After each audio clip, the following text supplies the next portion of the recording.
समुदच्यते पूर्णस्व पूर्णमादाय।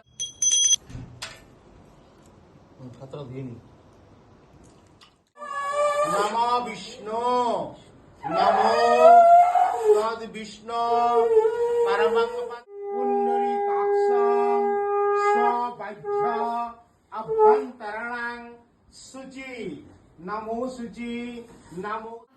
আমি যবে থেকে আমার এই বাড়িতে এসেছি, এর আগে অন্য বাড়িতে থাকতাম, এই বাড়িতে এসেছি প্রায় আজকে 7-8 বছর, 8 বছর প্রায় হয়ে গেল। গণেশ চতুর্থী চলছে প্রায় 6 বছর হয়ে গেল। 6 বছর ধরে প্রত্যেক বছরই করি।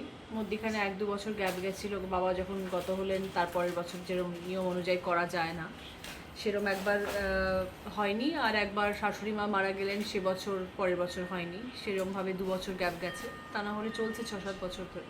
মোটামুটি নিচে হাতে মানে বাড়ির লোকজন তো আছেই, আমি তো করি, তারপর ঠাকুরমশাই আছেন, আমাদের বহু পুরনো ঠাকুরমশাই আমার বাড়িতে তো করছেনই, তার আগে বাপের বাড়িতেও আমাদের পুজো করতেন, তিনিই করেন গণেশ পুজো। এবং আয়োজন তো আমরা সবাই মিলেমিশে করি, বাড়ির সব কিছু দেখে শুনে করি যাতে সব নিয়ম আর্চা সব যেন ঠিকঠাকভাবে হয়। আসলে আমরা সবসময় পুজো আর্চা, বাঙালির তো মানেই পুজো আর্চা, আমরা পুজো আর্চা করতে ভালোবাসি, আর আমাদের কথাতেই আছে বাঙালির 12 মাসে 13 পার্বণ। কিন্তু হ্যাঁ, গণেশ চতুর্থী পুজোটা এখন একটু বেশি প্রচলিত হয়ে গিয়েছে, আগে এতটা ছিল না, কারণ মহারাষ্ট্রের জন্যই এই পুজো বেশি বিখ্যাত ছিল। কিন্তু এখন গণেশ ঠাকুর পশ্চিমবাংলায় বিরাজমান এবং সবাই গণেশ ঠাকুরের পূজা করছেন, খুব ভালো কথা। ঠাকুর আমাদের পশ্চিমবাংলাতেও এসেছেন, আমাদের ঘরে ঘরে পৌঁছে গেছেন, সর্ব জায়গায় আছেন।